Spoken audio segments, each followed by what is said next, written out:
আমাকে শহীদ করে সেই মিছিলে শামিল করে নিও।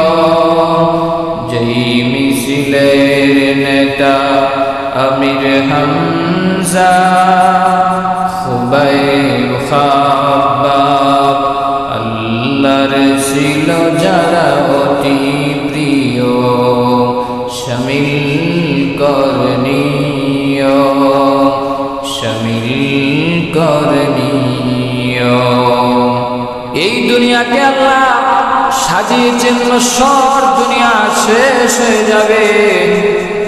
দুনিয়ার আলো বাতাস আল্লাহ সব কিছু মাখলুকাতের জন্য আল্লাহ সৃষ্টি করলেন। এই দুনিয়ার সৌন্দর্য, দুনিয়ার আসমান মণ্ডলী, জমিন মণ্ডলী, লৌহ কলম, সূর্য, গ্রহ, নক্ষত্র, নবমণ্ডল, ভূমণ্ডল সব আল্লাহ একদিন শেষ করে দিবেন। কিয়ামত হয়ে যাবে, সব ধ্বংস হয়ে যাবে। পৃথিবীর ইতিহাস সাক্ষী দেয়, নবীজির ভবিষ্যৎবাণী সাক্ষী দেয়, কিয়ামত যখন হয়ে যাবে তখন কিয়ামতের বড় বড় 10টি আলামত সংঘটিত হবে। এই কিয়ামতের বড় বড় 10টি আলামত যখন সংঘটিত হয়ে যাবে তখনই মনে করবা কিয়ামত আর বেশি দূরে নাই। প্রিয়ারে হাজিরিন, আল্লাহ নবী, বিশ্ব নবী রাহমাতুল লিল আলামিন আমাদেরকে সতর্ক করার জন্য আজ থেকে প্রায় 1500 পূর্বেই ভবিষ্যৎবাণী দিয়ে বলেছেন, রে আমার জাতি, তোমরা সতর্ক থাকো, কারণ আমি যেহেতু চলে এসেছি এটাই হলো আলামতে সুগরা। আমি আসার মানেই হলো কিয়ামত সন্নিকটে। রাসূল 2টা আঙ্গুল দেখাইয়া বলেছেন, এক আঙ্গুল থেকে আরেক আঙ্গুল যতই না কাছাকাছি, এর চাইতে আমার চাইতে কিয়ামত এইরকম কাছাকাছি। সুবহানাল্লাহ।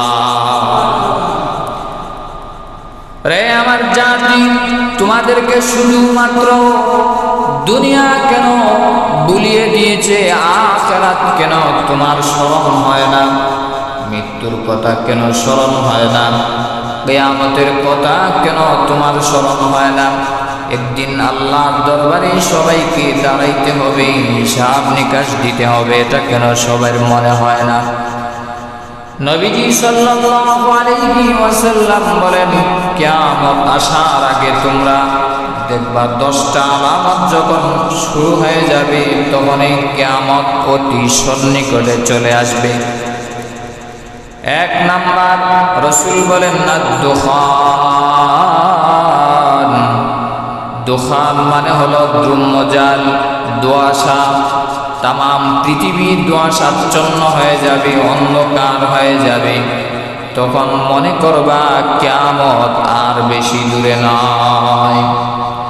2 নম্বরে মায়ার নবীজি বলেন, আল মাসীহুদ দাজ্জাল, দাজ্জালের আবির্ভাব হবে। তখনই তোমরা মনে করবা কিয়ামত আর বেশি দূরে নয়। 3 নাম্বার, পয়গম্বর আরবি সাল্লাল্লাহু আলাইহি ওয়াসাল্লাম বলেন, ওয়া তুলুউশ শামসি মাগরিবিহা। বর্তমানে সকালবেলা সূর্য উদিত হয় পূর্ব দিক থেকে। কোন দিক থেকে? পূর্ব দিক থেকে। কিয়ামত যেই দিন আল্লাহ কায়েম করবেন, শুরু করবেন, ওই দিন আর পূর্ব দিক থেকে নয়, ওয়া তুলুউশ শামসি মিন মাগরিবিহা। সূর্য পশ্চিম দিক থেকে উঠে যাবে, আমলনামা বন্ধ হয়ে যাবে, আর আমল করলেও আর সওয়াব লেখা হবে না, নেকি লেখা হবে না। তওবা করলেও আর তওবা গ্রহণ করা হবে না। 1 নাম্বার, তওবার শেষ সময় হলো মৃত্যুর সময়, সাকরাতের সময় তওবা কবুল হয় না। 2 নাম্বার, পশ্চিম দিকে যখন সূর্য উদিত হয়ে যায় এরপর থেকে আর তওবা ইবাদত কোনো কিছুই আল্লাহর দরবারে কবুল হবে না। নবীজি বলেন কিয়ামতের বড় আলামত হলো পশ্চিম দিক থেকে সূর্য উঠে যাবে। 4 নাম্বার কিয়ামতের বড় আলামত হলো দাব্বাতুল আরদ, হিংস্র প্রাণী আসবে দুনিয়াতে। এরকম একটা হিংস্র প্রাণী যার নাম হবে দাব্বাতুল আরদ, 4 পাওয়ালা জন্তু আসবে। তখনই তোমরা মনে করবা কিয়ামত আর বেশি দূরে নয়। 5 নাম্বার নবীজি বলেন কিয়ামত আসার আগে 5 নাম্বার বড় আলামত হলো নুজুল ঈসা ইবনে মারইয়াম আলাইহিস সালাতু ওয়াস সালাম। 5 নাম্বার কিয়ামতের বড় আলামত হলো ঈসা আলাইহিস সালাতু ওয়াস সালামের আবির্ভাব হয়ে যাবে। ঈসা নবী দুনিয়াতে আসবেন, আসমান থেকে পদার্পণ করবেন দুনিয়াতে। তখনই তোমরা মনে করবা কিয়ামত আর বেশি দূরে নয়। 6 নম্বরে কিয়ামতের বড় আলামত নবীজি বলেন ইয়াজুজ ওয়া মাজুজ, ইয়াজুজ মাজুজ তাদের আবির্ভাব হবে। গোটা দুনিয়াতে তারা অশান্তি সৃষ্টি করবে, মানুষের ভিতরে অশান্তি জড়ায় দিবে। ইয়াজুজ মাজুজ এক প্রজাতি। 7 নম্বরে কিয়ামতের বড় আলামত হলো পূর্ব দিকে ভয়াবহ ভূমিধস হবে, পূর্ব দিক থেকে ভূমিকম্পন হবে। একটা দেশ এক সেকেন্ডের ভিতরে ভূমিকম্পে আল্লাহ ধূলিসাৎ করে দিবে, শেষ করে দিবে। দেখেন নাই বাংলাদেশে অনেক সময় ভূমিকম্প হয়, ঢাকাতে যারা বসবাস করে, গ্রামে যারা বসবাস করে তাদের এত ভয় নাই, কিন্তু শহর অঞ্চলে যারা বসবাস করে তাদের ভয় আছে। 20 তলা 30 তলা 24 তলা 1 মিনিটের ঝাঁকুনি যখন দেয় মনে হয় সব তছনছ করে ফেলতেছে। কিয়ামতের আলামত বড় একটি আলামত হলো পূর্ব দিকে বেশি বেশি ভূমিকম্প হবে। এখনো হচ্ছে, হয় নাই, হইতেছে। এগুলা কিয়ামতের বড় আলামত। 8 নাম্বার কিয়ামতের বড় আলামত হলো পশ্চিম দিকে আরেকটা ভূমিকম্প হয়ে যাবে, ধূলিসাৎ হয়ে যাবে। 9 নাম্বার জাজিরাতুল আরব, জাজিরাতুল আরবের ভিতরে ভূমিধস হবে, ভূমিকম্প হবে। 10 নাম্বার কিয়ামতের বড় আলামত হলো ইয়ামেন থেকে একটা আগুন বের হয়ে, এই আগুনটা দক্ষিণ থেকে আসবে।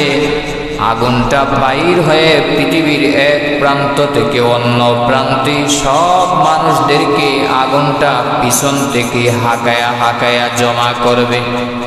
যখন আগুনটা বাইর হয়ে যাবে নবীজি বলেন রে মায়ার উম্মত, তখনই মনে করবা কিয়ামত আর বেশি দূরে নয়।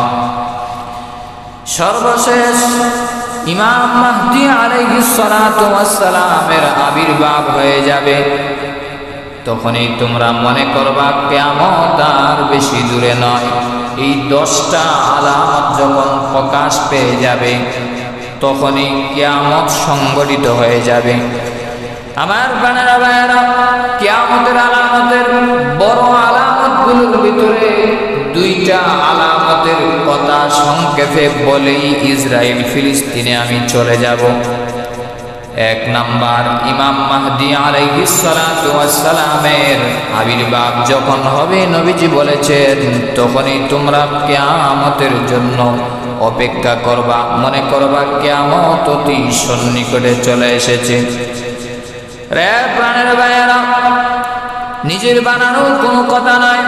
মুস্তাদরাক হাকিম সাহাবী আবু সাঈদ আল খুদরি রাদিয়াল্লাহু তাআলা আনহু থেকে বর্ণিত মিশকাত শরীফের ভিতরে হাদিস এসেছে, কিতাবুল ফিতানের ভিতরে মায়ান নবীজি বলেছেন ক্বালান নবিয়্যু সাল্লাল্লাহু আলাইহি ওয়াসাল্লাম ইয়াখরুজু আখিরু উম্মতি আল মাহদী, শেষ জামানায় আমার উম্মতের ভিতর থেকে ইমাম মাহদীর আগমন হবে।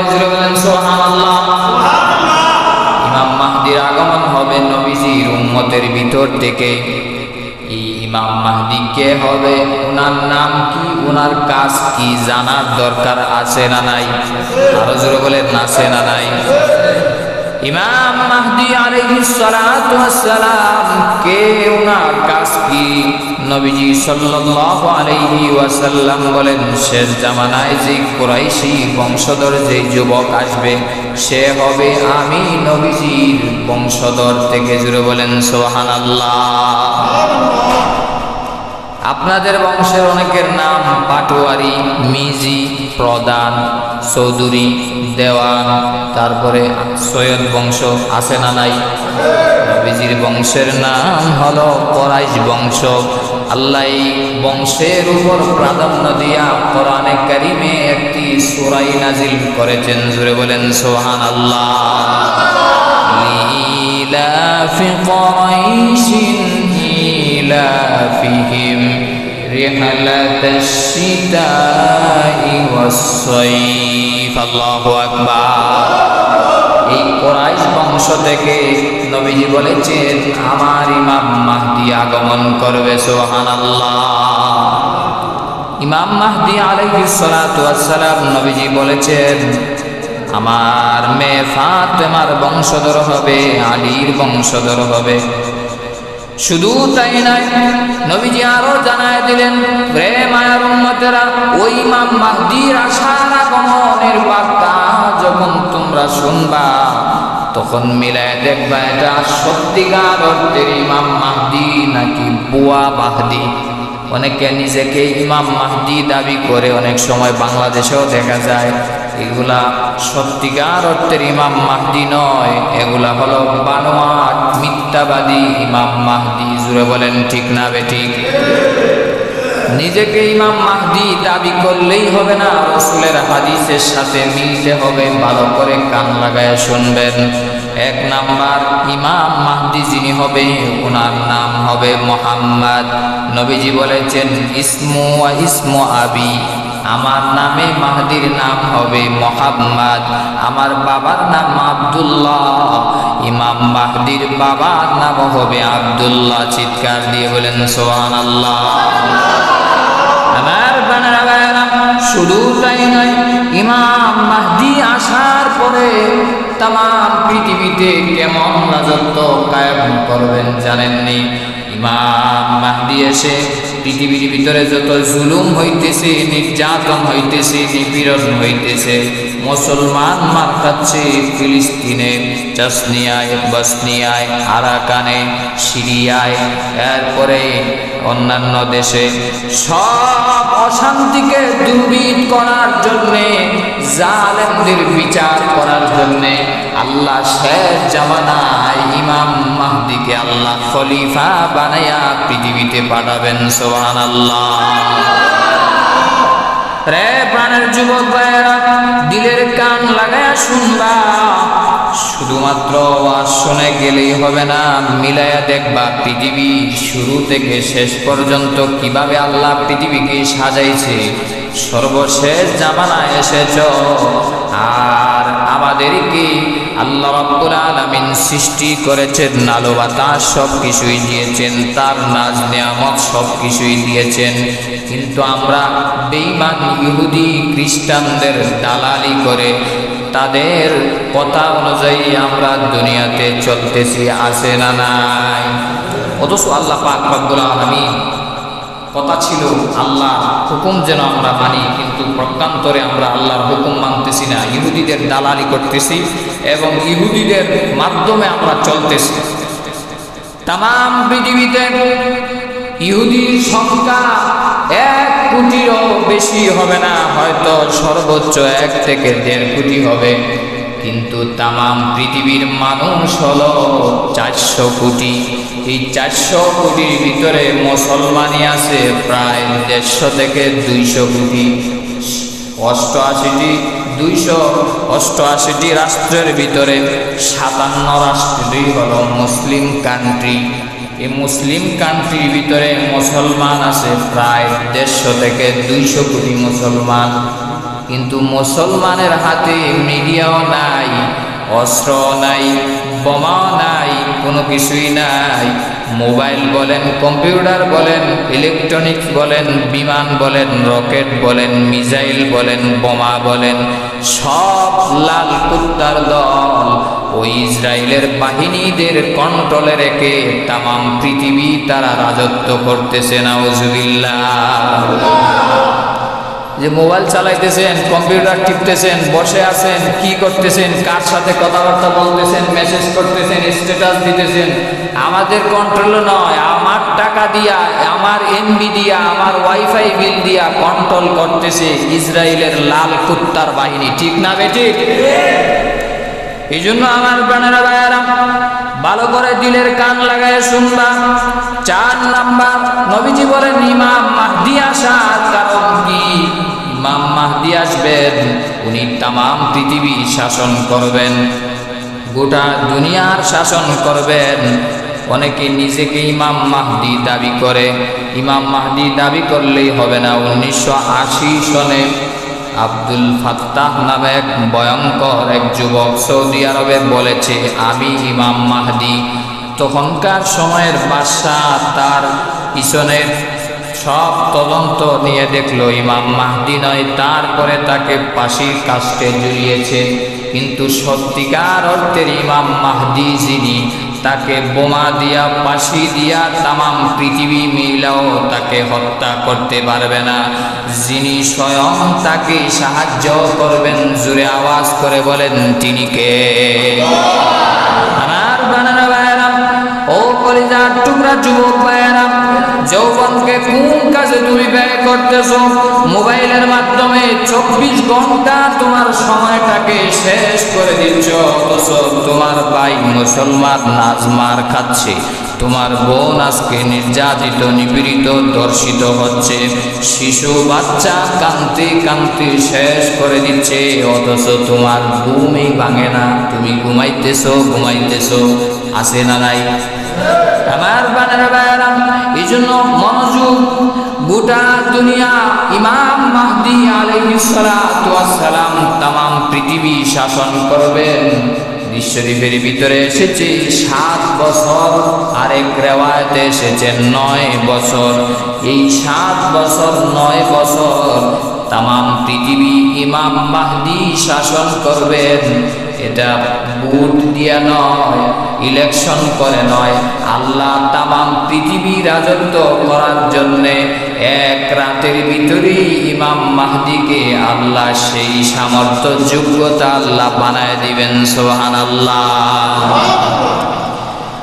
প্রাণের যুবক ভাইয়েরা, আল্লাহর দ্বীন কায়েম করার জন্যে বর্তমানে যে সারা বিশ্বে মুসলমান মার খাচ্ছে, সব কিছু আল্লাহ রাব্বুল আলামিনের হুকুম অনুযায়ী ইমাম মাহদির যখন শাসন ক্ষমতা আসবে, কিয়ামতের আগে তামাম পৃথিবীতে যত জায়গায় মুসলমান মার খাচ্ছে, ফিলিস্তিন বলেন, আরাকান বলেন, চাচনিয়া, বসনিয়া, সিরিয়া, ইন্ডিয়া, বাংলাদেশ, সব জায়গার সব জুলুম নির্যাতন বন্ধ হয়ে যাবে, নিপীড়ন বন্ধ হয়ে যাবে। গোটা দুনিয়ায় শুধু এক কালিমা উঠবে, সবাই বলেন লা ইলাহা ইল্লাল্লাহু মুহাম্মাদুর রাসূলুল্লাহ সাল্লাল্লাহু আলাইহি ওয়াসাল্লাম। কালিমার পতাকা তামাম পৃথিবী জুড়ে উঠবে। জুড়ে বলেন আল্লাহু আকবার।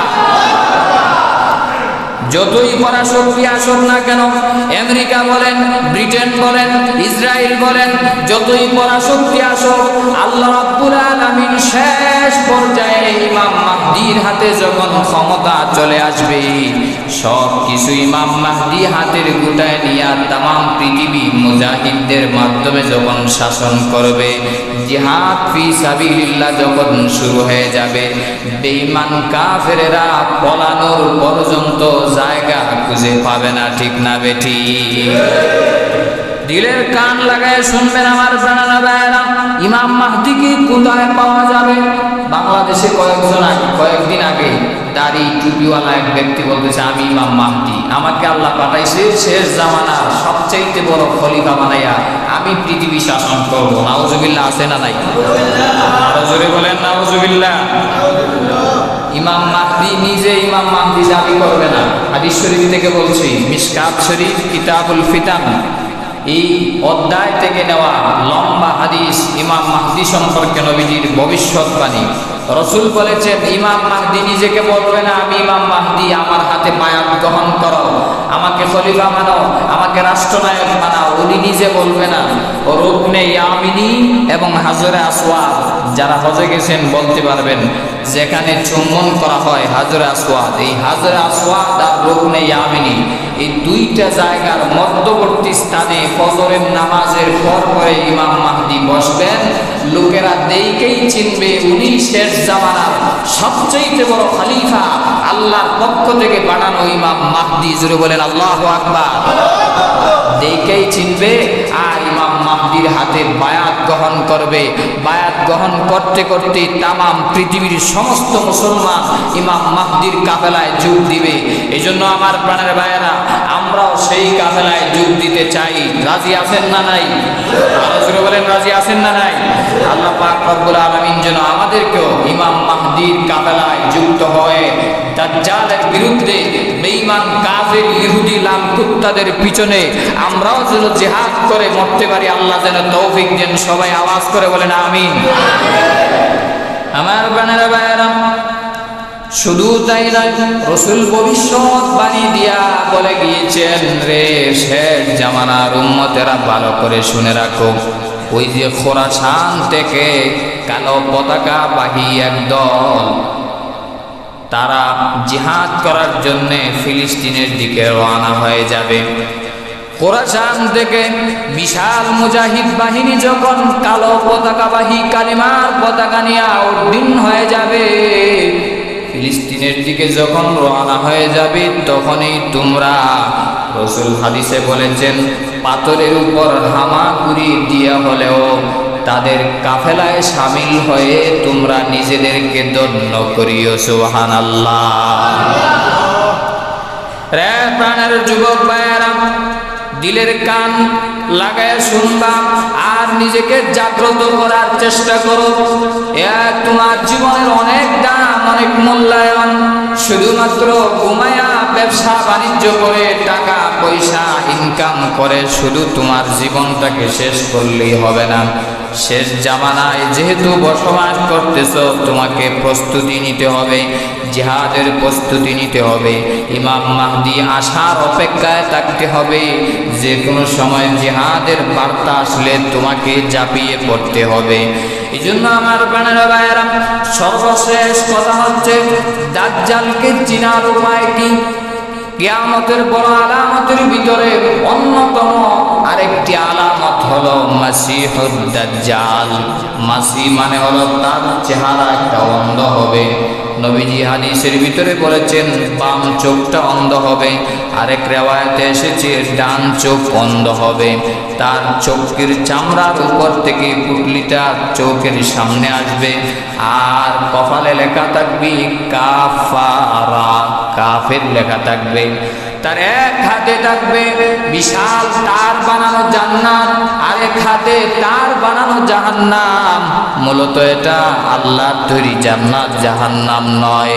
যারা জান্নাতি, তার বানানোর জান্নাতি যারা ঝাঁপিয়ে পড়বে তার প্রতারণায় মত্ত হয়ে, তারাই বেঈমান হয়ে তখন আবার মৃত্যুবরণ করবে। আর তার তৈরি আগুনে যারা নিক্ষেপ করবে, রব্বুল আলামিনের নবীজি জানায় দিলেন, আগুনে পড়তে দেরি হবে, আমার তৈরি জান্নাতে আসতে সেকেন্ডও দেরি হবে না। সুবহানাল্লাহ। দাজ্জাল শব্দের শাব্দিক অর্থ হলো মিথ্যাবাদী, প্রতারক। দাজ্জালের অর্থ এটা। এই জন্য আমরা অনেকে গালি দেয় দাজ্জাল বলে, আছে না নাই? আরো জোরে বলেন, আছে না নাই?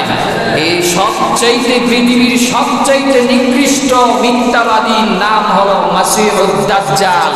আর এই দাজ্জাল তামাম পৃথিবী এক সময় নৈর শাসন, জুলুম নির্যাতন দিয়া শাসন করবে। এটা শাসন নয়, এটা শোষণ করবে। আর জুলুম নির্যাতনের তামাম পৃথিবী ছেয়ে যাবে। দাজ্জাল হবে নেতা, আর তার সাথের প্রজা হবে লাল কুত্তার দল, ইহুদির বাচ্চারা। জোরে বলেন ঠিক না বেঠিক? নবীজি হাদিস শরীফের ভিতরে বলেছেন 70,000 ইহুদি তার সাথে 24 ঘন্টা অল টাইম দাজ্জালের সাথে থাকবে। তারা কারা থাকবে? ইহুদিরা। বর্তমান ইহুদিরা তারা দাজ্জালের অপেক্ষায় অপেক্ষমান। আমাদের নেতা আসবে, আমরা ওয়েলকাম স্বাগতম দিব, তারপরে নেতাকে সিংহাসনে বসাবো, মুসলমানদেরকে কেটে কচু কাটা করে তামাম পৃথিবী আমরা রাজত্ব করব। কিন্তু আমরাও বলতে চাই, তোমাদের বুয়া স্বপ্ন কোনোদিন পূর্ণ হবে না, কারণ আল্লাহ তোমাদের এই বুয়া মিথ্যাবাদী প্রতারক দাজ্জালকে মাসিহ ইবনে মারিয়াম ঈসা আলাইহিস সালাতু ওয়াস সালামের মাধ্যমে ধূলিসাৎ করে দিবেন। তামাম পৃথিবী রাজত্ব করবে মুসলমান। আওয়াজ করে বলেন আল্লাহু আকবার। আমার প্রাণের ভাইয়েরা, দাজ্জাল যে আসবে, নবীজির জামানা একজন সাহাবী তামিমে দারি রাদিয়াল্লাহু তাআলা আনহু বর্ণনা করেছেন। উনি নিজেই বলেন, নবীজি আমাদের সামনে প্রায় সময় দাজ্জাল সম্পর্কে আমাদেরকে সাবধান করতেন। দাজ্জালের ফিতনা হলো বড় ফিতনা। দাজ্জালের ফিতনা থেকে তোমরা নিজেদেরকে রক্ষা করবা, আর না হয় বেঈমান হয়ে ঈমান হারা হয়ে মৃত্যুবরণ করবা। সাহাবী তামিমে দারি রাদিয়াল্লাহু তাআলা আনহু সমুদ্র গমন করতেছিলেন। এক সাহাবীর কাফেলা নিয়ে সমুদ্র বাতাসের ঢেউয়ের কারণে সমুদ্রের পানি মাছকে মাছ ঢেউয়ের কারণে সমুদ্রের তলদেশে নিয়ে যায়। লম্বা ঘটনা, গল্প কিচ্ছা কাহিনী নয়, সরাসরি নবীজির হাদিস। তামিমে দারি রাদিয়াল্লাহু তাআলা আনহু বলেন, ওই যে সমুদ্রের তলদেশে গিয়ে দেখলাম বিশাল দেহের অধিকারী একজন লোক বসে আছে, যাকে শ্রীকল দিয়ে বেঁধে রাখা হয়েছে। গল্প বলতেছি, নবীজির সরাসরি হাদিস, সাহাবী বর্ণনা করতেছেন। তামিমে দারি রাদিয়াল্লাহু তাআলা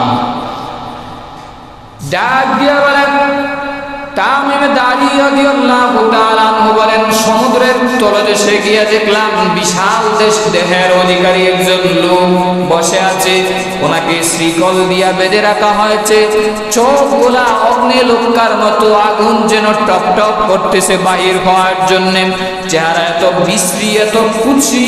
তামিমে দারি বলেন, আমরা আমাদের সাথী ভাইয়েরা এরকম ভয়ঙ্কর আকৃতির কোন লোক আমরা এই পূর্বে কখনো দেখি নাই।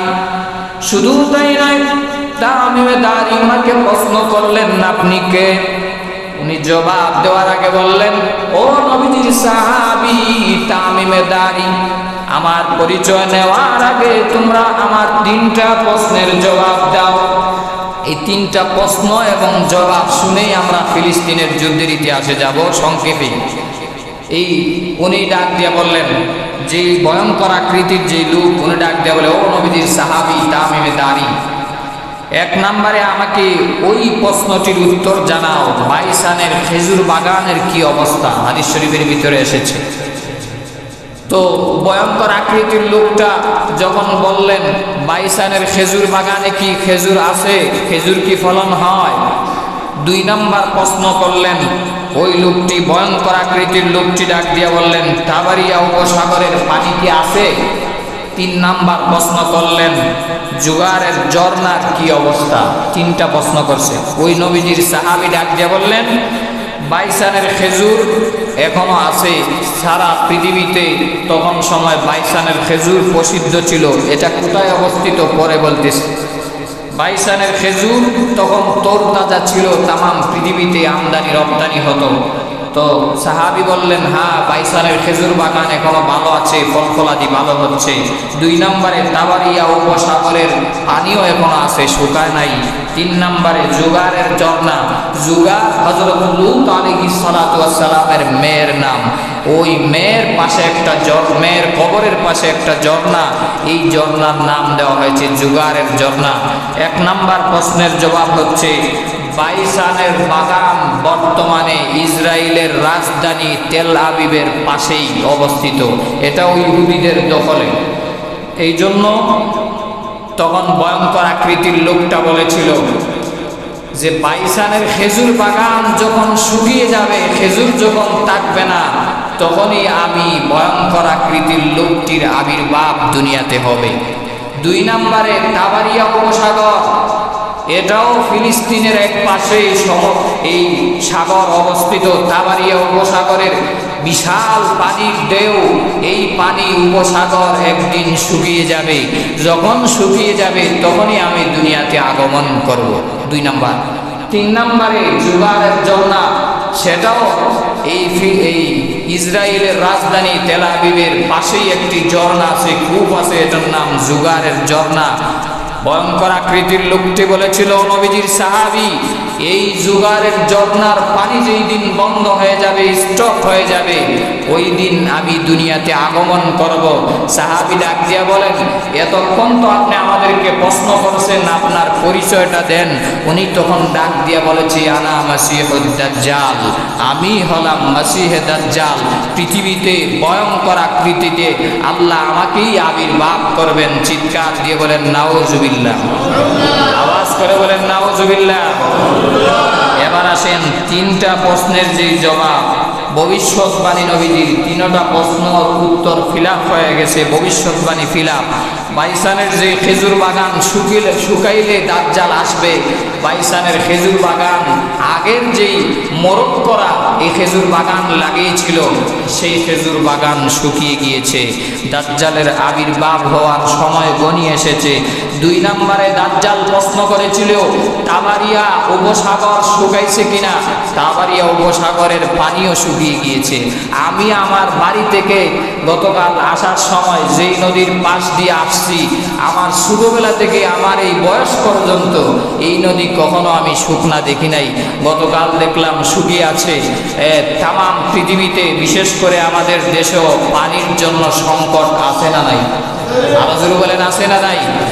এর একটা জবাব হলো তাবারিয়া উপসাগর, বিশাল উপসাগর, এটা ফিলিস্তিনের একটা পাশে অবস্থিত ইসরায়েলের, সেটাও শুকিয়ে গিয়েছে। অর্থাৎ আর বেশি দূরে নয়, দাজ্জালের আবির্ভাব হয়ে যাবে।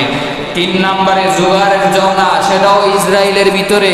এই ঝর্ণা দিয়েও এখন আর পানি পড়ে না, এখন শুকিয়ে আছে। এই 3টা জায়গা, বাইসানের খেজুর বাগান, তাবারিয়া উপসাগর এবং জুগারের ঝর্ণা, এই 3টা জায়গা ইসরায়েল লাল কুত্তার বাহিনী তাদের দখলে নিয়ে গিয়েছে। জুড়ে বলেন নাউজুবিল্লাহ। তাদের একটাই আশা, আমাদের নেতা আসবে, আমরা তাম পৃথিবী শাসন করবো। জুড়ে বলেন নাউজুবিল্লাহ। এবার আসেন আমার প্রাণের ভাইয়েরা, দাজ্জালের আবির্ভাব যখন হবে, লম্বা ঘটনা। আল্লাহ পাক রব্বুল আলামিন তাকে 2.5 দিনের, অথবা কেউ বলেছেন 40 দিনের খোদাই দিবেন। তাম পৃথিবী সে রাজত্ব করবে। তাম পৃথিবীতে মুসলমানদের যখন অগ্নি পরীক্ষা হবে, ইমানের পরীক্ষা হবে, সেই ইমানের পরীক্ষা দিতে হবে আমাদেরকে। নবীজি বলেছেন, সর্বশেষ যুবক যখন মৃত্যুবরণ করবে, সেই ইমান এত পাওয়ার হবে শেষ যুবকের, তাকে দাজ্জাল বলবে, আমি তোমাকে মারতেও পারি, আবার জীবনও দিতে পারি। যুবকটি ডাক দিয়া বলবে, তুমি আমার রব নয়, আমি তোমাকে আল্লাহ মানতে পারি না, কারণ আমার হাবিব, আমার নবীজি বলেছিলেন যে এই রকম একটি দাজ্জালের ফিতনা আসবে, দাজ্জালের আবির্ভাব হবে, যে জীবনও দিতে পারবে, আবার মৃত্যুও দিতে পারবে। আপনি জীবিত থেকে মৃত করতে পারবেন, তথাপিও আমার থেকে ইমানকে কেড়ে নিতে পারবেন না। জোরে বলেন আল্লাহু আকবার। শেষ যুবকের যখন দাজ্জাল শেষ যুবককে যখন হত্যা করবে, ওই যুবকের কথা হাদিস শরীফের ভিতরে এসেছে। রাসূল বলেছেন, শেষ যুবককে দাজ্জাল সাথে সাথে কতল করে ফেলবে, 7 টুকরা করবে। উপস্থিত লোকদেরকে ডাক দিয়া বলবে, হ্যাঁ উপস্থিত লোকেরা, তোমরা ভালো করে জানো, আমি আল্লাহ, আমি রব। এই যে তাকে জীবন থেকে আমি মৃত্যু দিলাম, এখন 7 টুকরা থেকে আবারও আমি তাকে জীবন দান করব। মানুষ যাদের ইমান দুর্বল, যাদের ট্যাবলেট খাওয়ান না ইমান, যাদের মুনাফিকি, যাদের ইমানের ভিতরে ত্রুটি রয়েছে, যাদের ভিতরে নামাজ নাই, রোজা নাই, সুদ ঘুষ যাদের ভিতরে রয়েছে, তারাই সেই দিন দাজ্জালকে খোদা মানবে, রব মানবে। মানবে, নিজের ঈমান সেকেন্ডের ভিতরে ধূলিসাৎ করে দিবে। জোরে বলেন নাউজুবিল্লাহ। এই যুবক যখন জীবিত হয়ে যাবে, অনেকেই ঈমান হারা হয়ে যাবে। যুবককে ডাক দিয়া বলবে, তুমি কি আমাকে রব মানো না? দেখছো না আমি তোমাকে জীবন দিলাম, আবার মৃত্যু দিলাম, আবার জীবন দিলাম। তাহলে তোমার মা বাবাকে আমি এই মুহূর্তে উপস্থিত করব। যদিও কবর থেকে মা বাবাকে উপস্থিত করতে পারবে না, কিন্তু শয়তানের সাহায্য নিয়ে শয়তানের আকৃতিতে তার মা বাবার সুরত ধরবে। তখন সময় যুবকটি ডাক দিয়া বলবে, আমার নবীজিও বলেছেন যে মা বাবার সুরতেও আপনি ধোঁকা দিবেন। এই জন্য মৃত্যুর সময়ও শয়তান মা বাবার সুরতে ধোঁকা দেয়, দাজ্জালও ধোঁকা দিবে। মা বাবার সুরতে যখন ধোঁকা দিবে, উপস্থিত করবে মা বাবাকে, যুবকটি ডাক দিয়া বলবে, তারপরেও আমি ঈমান হারা হব না। এটা আমার মা বাবা নয়, এটা আপনার বানানো শয়তানি দুইজন লোককে এখানে দাঁড় করাইছেন। তারপরে এই লোককে আবারও কতল করবে। এইভাবে একবার, দুইবার, তিনবার হাদিস শরীফের ভিতরে এসেছে। আবার অন্য রাওয়ায়াতে এসেছে 7 বার কতল করার পরে 7 নাম্বার বার দাজ্জাল যখন গলায় ছুরি লাগাবে, আল্লাহ গলাকে তামা বানায় দিবেন। চিৎকার দিয়ে বলেন আল্লাহু আকবার। ছুরি লাগাইলেও কাজ হবে না। আল্লাহ তামাম পৃথিবীতে তখন এই দাজ্জালের জুলুম নির্যাতন সব বন্ধ করে দিবেন। ইমাম মাহদির আগমন হবে। ইমাম মাহদি আগমন করবেন মক্কাতুল মুকাররমা, তামাম পৃথিবীর কেন্দ্রস্থল, মুসলমানদের কেন্দ্র, মুসলমানদের মূল পয়েন্ট কোথায়? সুরে আওয়াজ করে বলেন কোথায়? মক্কা। এই মক্কাতুল মুকাররমায় ইমাম মাহদির আগমন হবে। ইমাম মাহদি আলাইহিস সালাতু ওয়াস সালাম রুকনে ইয়ামিনিয়ার হাজরে আসওয়াদের মধ্যবর্তী স্থানে আসবেন। হাজারো হাজারো লক্ষ লক্ষ মুসলমানেরা ইমাম মাহদির কাফেলায় যুক্ত হয়ে তাদেরকে কালিমার পতাকা উড্ডীন করার জন্য তামাম পৃথিবী দৌড়াবে। ইমাম মাহদি আলাইহিস সালাতু ওয়াস সালাম দাজ্জালের বাহিনীর বিরুদ্ধে লড়াই করবেন, জিহাদ করবেন। তখন এমনভাবে জিহাদ করবেন, তামাম পৃথিবীতে কোনো ইহুদি খ্রিস্টান থাকবে না। গাছের আড়ালেও যদি কোনো ইহুদি থাকে, গাছের জবান আল্লাহ বলে দিবে। নবীজি হাদিস শরীফের ভিতরে বলেছেন, ওই গাছও তখন বলবে, এই ইমাম মাহদির কাফেলার লোকেরা, আমাদের পিছনে ইহুদিরা আছে, তোমরা তাদেরকে তাড়াতাড়ি এখান থেকে আমরা বাহির করে দিলাম, তাদেরকে তোমরা হত্যা করো, কতল করো। এইভাবে গাছও ইহুদিদেরকে বাহির করে দিবে। অর্থাৎ তামাম পৃথিবীতে ইমাম মাহদি আলাইহিস সালাতু ওয়াস সালাম শাসন করবেন। কোথাও ইহুদি লাল কুত্তার বাহিনী কোথাও থাকবে না। চিৎকার দিয়ে বলেন আল্লাহু আকবার। ইমাম মাহদি আলাইহিস সালাতু ওয়াস সালাম তামাম পৃথিবী শাসন করবেন। বর্তমান ফিলিস্তিনের দামেস্কের সাদা একটি গম্বুজওয়ালা মসজিদ, এটাও বানানো হয়ে গেছে। গুগলে সার্চ করে যুবকরা দেখবা, ইউটিউবে সার্চ করে দেখবা, দামেস্কের ওই মসজিদটি নির্মাণ হয়ে গেছে। ওই দামেস্কের মসজিদে ফজরের নামাজের পূর্বক্ষণে ইমাম ঈসা আলাইহিস সালাতু ওয়াস সালাম আসমান থেকে অবতরণ করবেন এই দাজ্জালকে রুখে দেওয়ার জন্য, দাজ্জালকে শেষ করার জন্য। ঈসা আলাইহিস সালাতু ওয়াস সালাম দামেস্কের ওই সাদা গম্বুজওয়ালা মসজিদে যখন আগমন করবেন, তখন হাদিস শরীফের ভিতরে নবীজি বলেছেন, সবুজ পাগড়িওয়ালা এবং জুব্বা পরনেওয়ালা একজন ব্যক্তি ঈসা আলাইহিস সালাতু ওয়াস সালাম, ওনার আগমন হবে। ফেরেশতারা ওনাকে জান্নাতি পোশাক পরিধান করায়া, জান্নাতি গোসল করায়া ঈসা আলাইহিস সালাতু ওয়াস সালামকে দুনিয়াতে পাঠাবেন। এই দামেস্কের এই সাদা গম্বুজওয়ালা মসজিদে ফজরের নামাজের আজান হয়ে যাবে। আর লোকেরা দেখবে, যখন নামাজে মানুষরা ঢুকবে, তখনই দেখবে কে যেন আসমান থেকে নামতেছে। ইমাম মাহদি আলাইহিস সালাতু ওয়াস সালাম ওনার আগমনের বার্তা শুনেই বুঝতে পারবেন উনি আর কেউ নয়, আল্লাহর প্রেরিত পূর্বের একজন পয়গম্বর ছিলেন, হযরত ঈসা আলাইহিস সালাতু ওয়াস সালাম। আমার বাংলা ভাইয়েরা, ঈসা নবী আল্লাহর কাছে মুনাজাতে কাঁদতেন আর বলতেন, ওহে আমার পরওয়ারদিগারে আলম আল্লাহ, শেষ জামানার উম্মত সর্বপ্রথম আপনার তৈরি জান্নাতে যাবে। নবীজি বলেন, আমি জান্নাতের চাবি দিয়া জান্নাত না করলে কেউ জান্নাতের ভিতরে প্রবেশ করতে পারবে না। ওগো আমার আল্লাহ, এত সম্মান, এত ইজ্জত যেই নবীর উম্মতের আমাকে পয়গম্বর না বানায়া যদি ওই নবীর উম্মত আমাকে বানাইতেন তাহলে আমি নিজেকে ধন্য মনে করতাম। ঈসা নবীর দোয়া আল্লাহ মঞ্জুর করে শেষ জামানায় সর্বশেষ ফিতনা দাজ্জালকে কতল করার জন্য ঈসা ইবনে মারিয়াম সেই দিন আগমন করবেন। জুড়ে বলেন সুবহানাল্লাহ। লম্বা ঘটনা, এইগুলা এক একটা বিষয় আলোচনা করলে কয়েক ঘন্টা দরকার। ঈসা আলাইহিস সালাতু ওয়াস সালামের আগমন যখন হয়ে যাবে, মুয়াজ্জিন যখন ইকামত শুরু করে দিবেন, ইমাম মাহদি যাবেন নামাজ পড়ানোর জন্য। ইন দা মিন টাইম দেখবেন ঈসা নবী আগমন করেছেন, সালাম বিনিময় হবে, আহলান সাহলান মারহাবান দিবেন। ইমাম মাহদি ডাক দিয়ে বলেন, ও আল্লাহর প্রেরিত পূর্বের নবী আমার ভাই ঈসা, আমি তো দাজ্জালের বিরুদ্ধে একা লড়াই করতে পারতেছি না, আপনি আমার সাথে আসছেন ভালোই হয়েছে। দাজ্জালকে এখন ইচ্ছা মতো কেলানো যাবে, শেষ করা যাবে। ঈসা নবীকে ইমাম মাহদি নামাজ পড়ানোর জন্য ওই সাদা গম্বুজওয়ালা মসজিদে বলবেন ইমামতি করার জন্যে। ঈসা নবী বলবেন, ও ভাই ইমাম মাহদি, আমাকে আল্লাহ নবী বানায়া পাঠায় নাই, আমাকে শেষ জামানার উম্মত বানায়া আল্লাহ পাঠাইছে। আর তুমি হলা খলিফা, তুমি তামাম পৃথিবীর শাসক। আজকে আমি ইমামতি করব না, তুমি ইমাম মাহদির পিছনে আমি মুসল্লি হয়ে নামাজ আদায় করব। তোমাকে ইমাম মানলাম, তুমি তামাম পৃথিবীর শাসক নেতা। জুড়ে বলেন আল্লাহু আকবার। ইমাম মাহদি আলাইহিস সালাতু ওয়াস সালাম নামাজ কমপ্লিট করার পরে, ফজরের নামাজের পরে ঈসা নবী ভাষণ দিবেন ওই সাদা গম্বুজওয়ালা দামেস্কের ফিলিস্তিনের ওই মসজিদে। ডাক দিয়া বলবেন, হে লোকেরা, আমাকে মহান আল্লাহ দ্বিতীয় আসমান থেকে দুনিয়াতে নামায় দিয়েছেন দাজ্জালের বিরুদ্ধে লড়াই করার জন্য, ইহুদি লাল কুত্তা বাহিনীদের পিছনে লড়াই করার জন্য।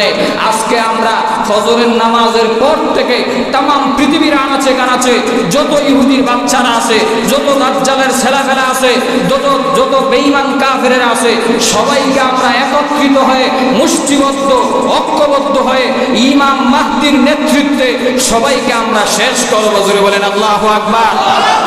ওই দিন এমন অবস্থা হবে, ঈসা নবী ভাষণ দেওয়ার সাথে সাথে অপরদিকে দাজ্জাল প্রথম যাবে মক্কায়।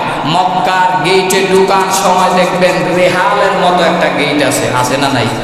কথা কয় না, যারা গেছেন তারা আওয়াজ দিয়ে বলেন আছে না নাই? রেহালের গেটের কথা বলা হয়েছে।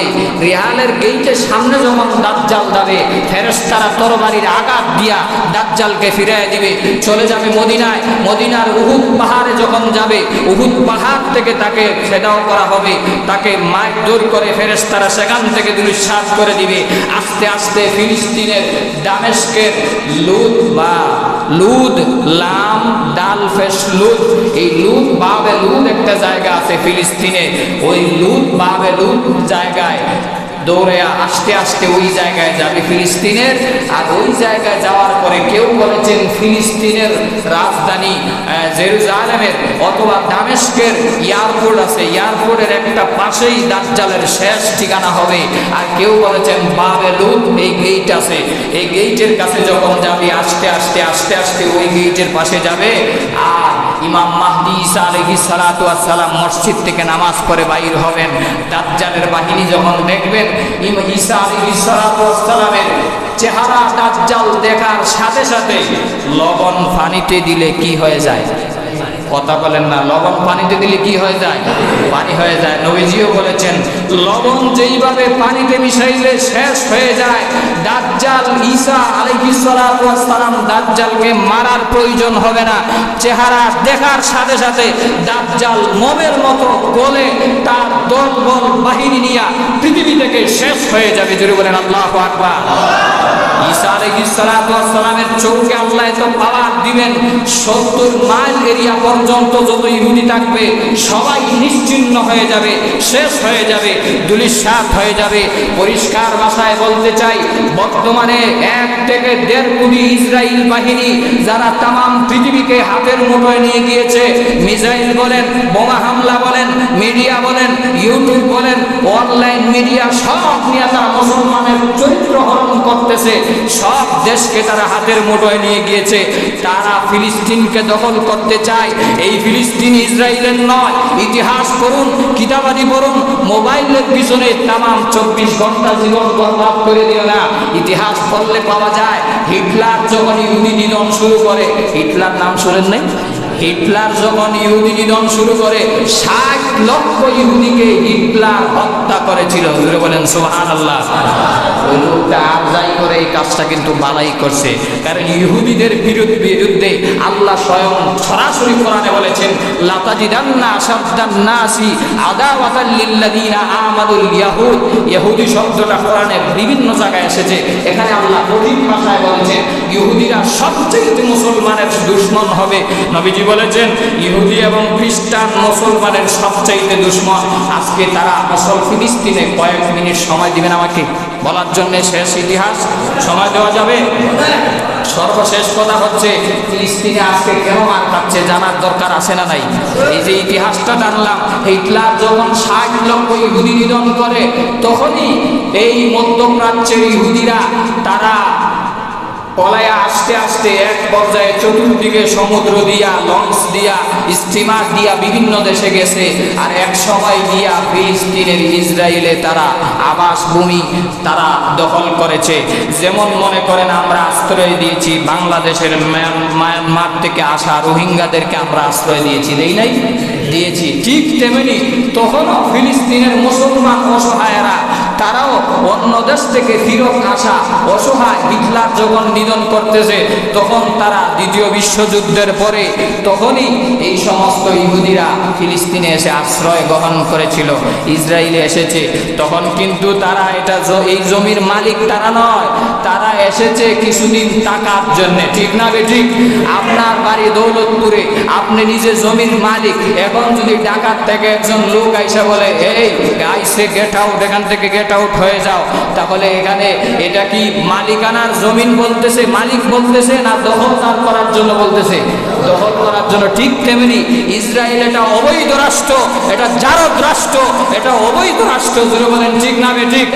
তারা ফিলিস্তিনের আবাসস্থল নয়, তারা এই দেশের বাসিন্দা নয়, তাদের বসবাস ছিল অন্য জায়গায়। ব্রিটেনে তাদের বসবাস ছিল, প্রথম ছিল মদিনায়, সেখান থেকে বনি কুরাইজা, বনি কাইনুকা, এইভাবে ওমর রাদিয়াল্লাহু তাআলা আনহু বলেছেন জাজিরাতুল আরব, আরব ভূখণ্ডের ভিতরে যেন তোদের মতো লানত অভিশপ্ত ইহুদিদেরকে যেন আমি ওমর না দেখি। মদিনা থেকেও ভাগাইছে, মক্কা থেকেও ভাগাইছে। তাদের টার্গেট হলো ফিলিস্তিন দখল করে তারপরে মধ্যপ্রাচ্য দখল করবে, তামাম পৃথিবী দখল করবে। এক সময় তাদের বাপ দাদার পূর্ব দখলের জায়গা মদিনায় তারা যায় আবাসস্থল বানাবে, এটা তাদের স্বপ্ন। নাউজুবিল্লাহ বলবেন না? এই জন্য তারা আগায় যাইতেছে। তাদের শিশু বাচ্চারা পর্যন্ত পিস্তল চালাইতে পারে, বোমা চালাইতে পারে, জিহাদ কিভাবে করতে হয় বা মুসলমানকে কিভাবে মারতে হয়, এরপরে কিভাবে যুদ্ধের ট্রেনিং দিতে হয় তারা জানে। কিন্তু আমরা শুধু জানি খাইতে আর ঘুমাইতে আর মোবাইল চালাইতে, এর ছাড়া আর কিছুই জানি না।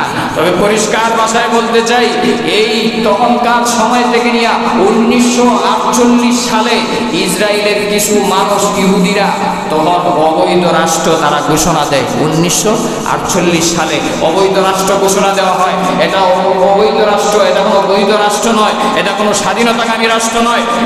তাদেরকে আশ্রয় দেওয়া হয়েছে, কিছুদিন হয়তো থাকবে, আবার তারা চলে যাবে। কিন্তু সেখানে তারা জোরে দখল করে বসে আছে।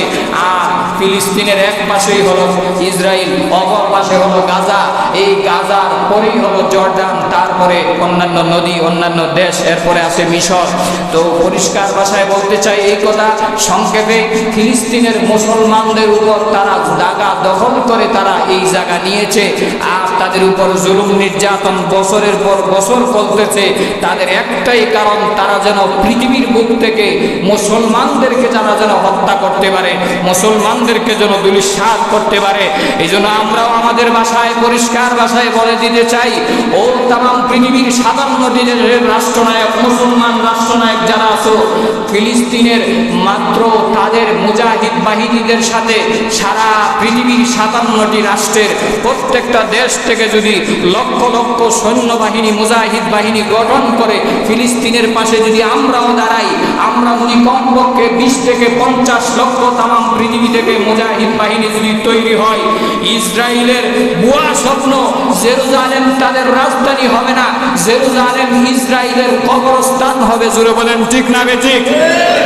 জন্য পরিষ্কার ভাষায় বলে দিতে চাই, আমাদের রাষ্ট্রনায়ক যিনি আছেন বর্তমান প্রধান উপদেষ্টা ডক্টর ইউনূস সাহেব সহ যারা আছেন তাদেরকে আমরা বলতে চাই, প্রয়োজনে আলেম ওলামাদের ঐক্যবদ্ধ হয়ে বাংলাদেশ থেকে 10 লক্ষ মুজাহিদ গঠন করে ফিলিস্তিনের বর্ডার খুলে দেন। আমরা জিহাদ করতে রাজি আছি, মরতে রাজি আছি, জীবন দিতে রাজি আছি, তারপরেও আমাদের ভাই যেন হত্যা না হয়, শহীদ না হয়। লাল কুত্তার বাহিনীদেরকে আমরা প্রতারণার এই অভিশপ্ত জীবন থেকে আমরা অবশ্যই এটার জবাব দিতে আমরা প্রস্তুত আছি। জুড়ে বলেন ঠিক না বেঠিক? এই জন্য পরিষ্কার ভাষায় আপনাদেরকে আমি আরেকটা ঘোষণা জানাই দিতে চাই, আগামীকাল 12ই এপ্রিল ঢাকার রেসকোর্স ময়দান, বর্তমানে যেটা সোহরাওয়ার্দী উদ্যান, সেখানে দলমত নির্বিশেষে রাজনৈতিক অরাজনৈতিক সব দলের আলেম ওলামা পীর বুজুর্গ মাশায়েখ নেতা নেত্রী যা আছে সবাই ঐক্যবদ্ধ একটি ডাক এসেছে ঢাকায়। এই জন্য আগামীকালকে যারা পারেন সোহরাওয়ার্দী উদ্যানে আলেম ওলামাদের ডাকে, জিহাদের ডাকে কারা কারা উপস্থিত থাকবেন, সমর্থন করবেন, হাত উঁচু করে মদিনার ক্যামেরা উঠে দিতে চাই নারায়ে তাকবীর, দ্বীন ইসলাম, ফিলিস্তিন ফিলিস্তিন, ফিলিস্তিন ফিলিস্তিন। আল্লাহ আমাদের সবাইকে জিহাদের ডাকে সাড়া দে। আল্লাহ যেন আমাদের ভাইদের এই শহীদের তামান্না আল্লাহ যেন কবুল করেন। যে সমস্ত এই মসজিদে আকসাকে যেন আল্লাহ হেফাজত করেন। আল্লাহুম্মা মাহফাজ মিন কুল্লিল ফিলিস্তিন, আল্লাহুম্মা মাহফাজ মিন কুল্লিল মসজিদিল আকসা। আল্লাহ যেন তাদের উপর নসরত করেন, সাহায্য করেন। শুধু দোয়া করলেই হবে না, জিহাদের ময়দানে যাইতে হবে। যদি দোয়া করেন তাহলে শুধু নবীজি বদরের প্রান্তরে দোয়া করেই শামিল হয়ে শেষ হয়ে যেত, জিহাদে আর যাইতো না। এই জন্য সময় এসেছে আর শুধু করে কাঁদলে হবে না, শুধু তসবির দানা টিপলে হবে না, কবরের চিন্তা বলে শুধু চৌকের পানি আনলে হবে না। জিহাদের প্রস্তুতি নিতে হবে, ট্রেনিং দিতে হবে। 313 জন বদরী সাহাবী 1000 সৈন্যের বিরুদ্ধে লড়াই করেছে, জিহাদ করেছে। নবীজি কাঁদতে কাঁদতে বলেছেন বদরের প্রান্তরে 17ই রমাদান ডাক দিয়ে বলেছেন, আল্লাহ আপনার দরবারে আমি নামাজ পড়লাম, রোজা রাখলাম, আর শেষ পর্যায়ে আমি কান্নাকাটি করে 313 জনকে আমি নবীজি রেডি করেছি। আমার 10 থেকে 13 বছরের কষ্টের ফসল, মক্কাতে মার খেয়েছি, হিজরত করেছি, জন্মভূমি আমি ছেড়েছি, আর 313 জনকে যদি আজকে আবু জাহেলের বাহিনী শেষ করে দেয়, আমি কালিমার পতাকার দাওয়াত কিভাবে দিব? ও আল্লাহ, বদরের প্রান্তরে আপনি সাহায্য করুন। নবীজির দোয়া শেষ হওয়ার সাথে সাথে চৌকের পানি নাকের ডগায় আসার সাথে সাথে আল্লাহ ফেরেশতার মাধ্যমে জানায় দিয়ে দিয়েছেন বিসালাসাতি আলাফিম মিনাল মালাইকা। অন্য আয়াতে এসেছে বিখামসাতি আলাফিম মিনাল মালাইকা, 3000 রহমতের সৈন্যবাহিনী সেনাবাহিনী।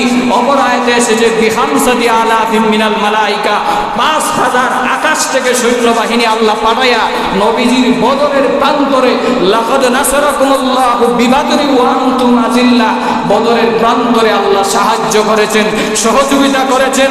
এইভাবে হাদিস শরীফের ভিতরে এসেছে ইহুদিরা যখন মারার জন্য মুসলমানদেরকে যাইতো, দেখতো ডাবলের ডাবল। কিরে, আগে দেখলাম তোর বাড়ি নাই, শক্তি নাই, এখন দেখি ডাবলের ডাবল হাজার হাজার কোন থেকে জানি আসছে।